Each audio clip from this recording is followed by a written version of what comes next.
Hey friends, welcome to Commune Online. Today we are going to spend some time diving into and breaking down the posture pigeon and some of its related postures because the family of pigeon poses, they're kind of ubiquitous with yoga, with hip opening, and often they show up at the end of a practice with an attempt to get us into that sort of relaxing sensation, that feeling of stretch and release.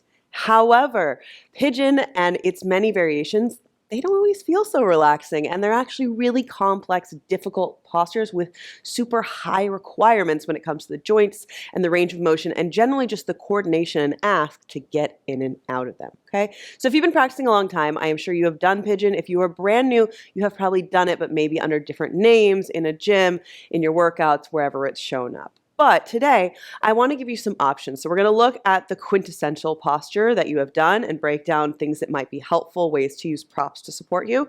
And then I'm going to show you a couple other variations that are always welcome to replace the bigger pigeon pose, okay? So things like taking this onto our back, kind of meeting each other halfway, that are still going to target the same tissues and accomplish relatively the same tasks, but might feel a little bit more actually, in your body than the full meal deal. So I have kind of all the props here today. I've got 2 blocks, a bolster, and a blanket. You may not need all of this, or you may need even more. So let's just take this as a learning experience, and then you can experiment at home and see how much it takes. It might change every practice, okay? So pigeon pose itself, slide these out of the way, and I'll show you how we're used to looking at it and what we're used to seeing and thinking that our body looks like when we're doing these postures. We often enter it from a downward facing dog. One leg lifts, and then it's going to come forward. And as you bring that leg forward, in theory, remember, in theory, the front shin is roughly parallel with the top line of your mat. Back leg goes behind you, and the hips descend, okay? So pigeon pose often looks something like this. Now, the things that vary from the very get-go is our ability to get this front shin parallel with the top of the mat. And that's often an instruction that you'll hear, but it's kind of a suggestion, not a requirement, because in order to get our front shin parallel with the top of the mat, that is a lot of external rotation in the front hip. It's a lot on the front knee, and don't forget about the back leg, which now needs to come behind you into extension. So this is complex. So right away, even if we just don't even have any props, you're in the middle of a hot class, you can't do anything else, or you're at home and you're like, I don't have my stuff. Even just by removing this requirement to be parallel with the top line of the mat, you might find that you have more freedom here. So instead, we still keep the right knee out wide. We still want it to land somewhere around the outer edge of the front wrist, okay? Because what we don't want is, no matter what, is to bring this in across and land in the center and lay on top of our knee. We really want to emphasize external rotation out and open of the front leg. And you can do so, but instead of trying to parallel, we simply, I say simply, but I know it's not simple, close the angle of the front knee. So now this is squeezed a little bit tighter and there's a diagonal line. You're probably going to want to point your foot instead of flex it. So you're a little bit more on the top of the shin. Okay, so just by changing that angle, you might find that you have more space to descend the hips. Now, as you sink into this, instead of wiggling yourself forward, you can actually tuck your back toes, take this back foot and move yourself backwards to lower down, okay? Because what we don't want, and what I as a teacher would love to never see again, is picking up the shin and trying to move it forward, okay? Because when we try to move ourselves from here, often what happens is we're actually manipulating these joints, our knees and our ankles, instead of the hip, which is where we're trying to stretch. So if you feel this in your knee often, then you might notice that most of that motion and adjustment is actually happening from the lower part of the limb rather than up at the big joint, okay? So even just from the very setup, you want to roll open, knee lands wide, drop the shin down or point the foot, keep that knee wide, and then tuck your back toe and slide your way into it, okay? So pigeon pose, there's 2 variations here. I mean, there's many places you could go, but generally we're either going to be upright here, which is going to emphasize the stretch on the back leg and the hip flexors back here, or we're going to fold forward, which will take out some of the requirement of this back leg and bring most of the focus into your front hip. So sometimes this is referred to as sleeping pigeon, and this one, upright pigeon, okay? So that's the baseline posture. You can see already how complex it is, and I want to invite you to explore that, but add the props and support, because for many people, it may look sort of like that, sort of, but we're up much higher, right? There's all this space underneath us, and getting down to the ground feels like a momentous ask. So instead of trying to push ourselves down, instead we treat this like a softer portion of class, and we add the soft support that we can. So I would highly encourage you, if you have a bolster and blankets, use things that are soft. Your nervous system, your body will sense that and give you more release. If you only have blocks, great, better than no support, but sometimes it's hard to relax when you're like digging into the corners of something hard and not as supportive. Not as supple and supportive, let's call it that. So same thing, I'm just gonna use this bolster or a blanket to slide underneath and fill the space. So when I come into this, instead of coming from down dog, because I may not be able to get my shin all the way up and over, you can come forward, come from lunge instead. And as you step over, now we can wiggle that foot across. And you might find that just by adding the support underneath, now it is possible to have that front shin a little bit more parallel because you have the lift underneath you. Front right thigh here is resting on the bolster, like fully supported. Bolsters and blankets are great because you can change the angle, you can provide support in many different ways because they're so big. You can even take this, put it on the diagonal. Now I can wiggle and close that front knee joint a little bit like we just talked about. And I've got support sort of across the entire pelvis here. And this might be really lovely too. I can stay upright. I could even add blocks underneath my hands because props are this perfect thing for simply filling the space. Ground feels far away, bring it up to you, okay? So I might be here, now I'm fully supported. I can be upright, I can still get some stretch on the front of my back thigh, my left thigh here, but I've kind of dug out a little bit of hole so it can hang down and there's not such a big ask of extension back here. I have some space. Or as I come forward, maybe these blocks are really lovely because I can get off of my hands if it's been a vigorous practice and you're like, I just can't hold myself up anymore, Carling.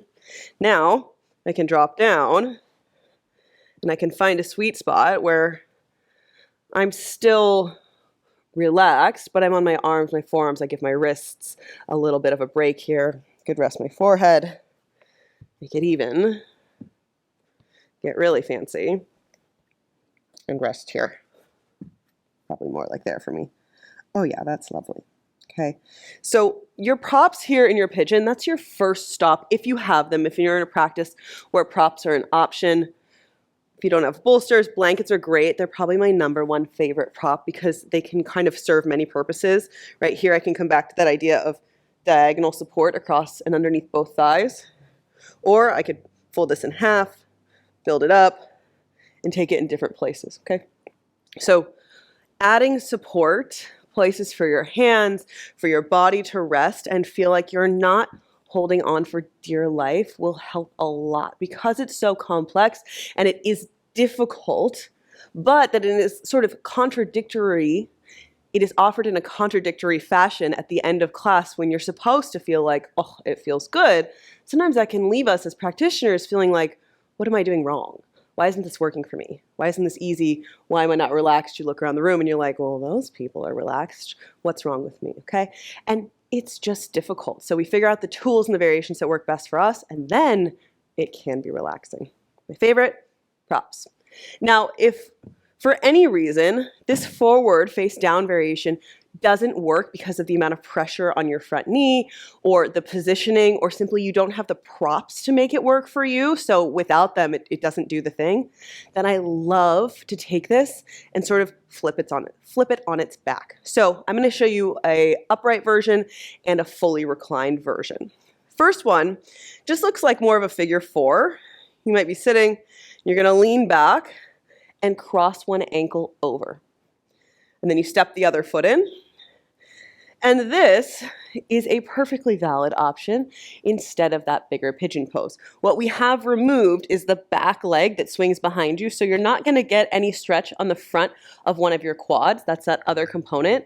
But if the focus is this front hip, then all of that can be accomplished here. And we've reduced the complexity and made this much more accessible. And it also means that If it was too much for your body to even figure out what was going on, now we've just peeled off some layers and we can really focus on what we're doing. And you could add a second stretch that deals with the back leg in a different way, but break them out so they're more digestible. Okay, so this is kind of an upright figure 4 version. And what we think about here is in this position, you don't have to use your hands, but you can use the push of your ankle. This is my right ankle. I'm going to push it into my left thigh, into my quad, and try to move my right knee forward and open. Things that you can run into here that can make this difficult is just belly, boobs, tissue, all of that that's in here that can make it tough to get in close enough and sit up high enough to get the sensation you're looking for.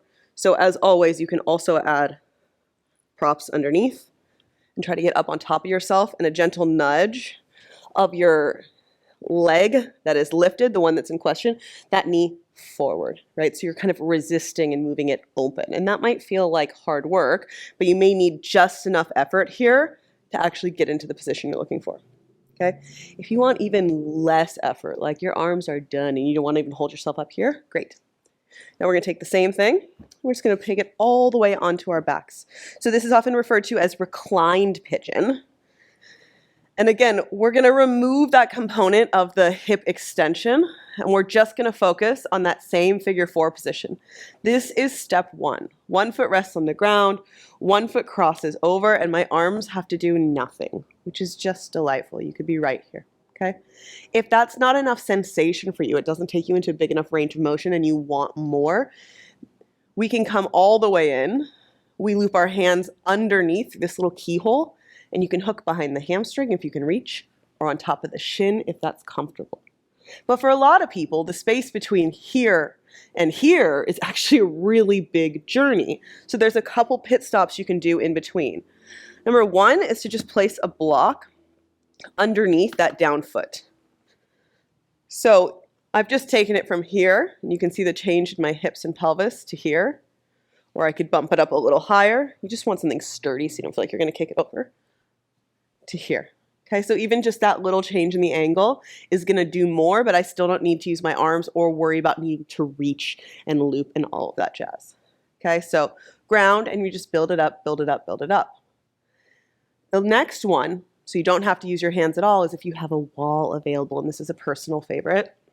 The exact same position, and excuse me because my back's going to be to you to show you, but I'm just going to take the same position, scooch up close to the wall, and instead of 1 foot on the floor or 1 foot on the block, how we had it before, now that foot's going to go on the wall, opposite ankle crosses over, and I do the same thing here. And what's really lovely is 1, I don't have to use my hands. That's great. My arms can rest, especially after a vigorous practice. And 2, I can intensify or I can regress and modify just by how close my butt is to the wall. So if I want to make it deeper, bigger, more intense, I'm going to slide my butt closer to the wall, and that's automatically going to bring my knees and my thighs closer to my chest. Now I can resist a little bit and push the outer edge of my left ankle into this top thigh and kind of peel that lifted leg open just enough to get myself to that sensation I like. But if I want less, all I need to do is scooch back, and now it automatically takes this angle at the hip, and it's more open, takes it away, and it's going to lessen the intensity of the stretch. And especially with the wall here, this is a lovely place that you can be for quite an extended period of time. Your foot can press into the wall, and you can stay and spend more time in the stretch without needing to use your arms and hold on the entire time, which can often deter from that same sensation of release and the drop into the parasympathetic nervous system that we're looking for with this type of static stretch. So when it comes to Pigeon, we want you to be empowered at the end of your classes, whether it's here with us at Commune Online, in the studio at Commune, in your home studio, in your home community, that you hear this posture, you know it's that portion of class whenever it's being offered, and you know right away, here's what works for my body. So you can make it your own, and the practice makes the most sense for you uniquely on your mat.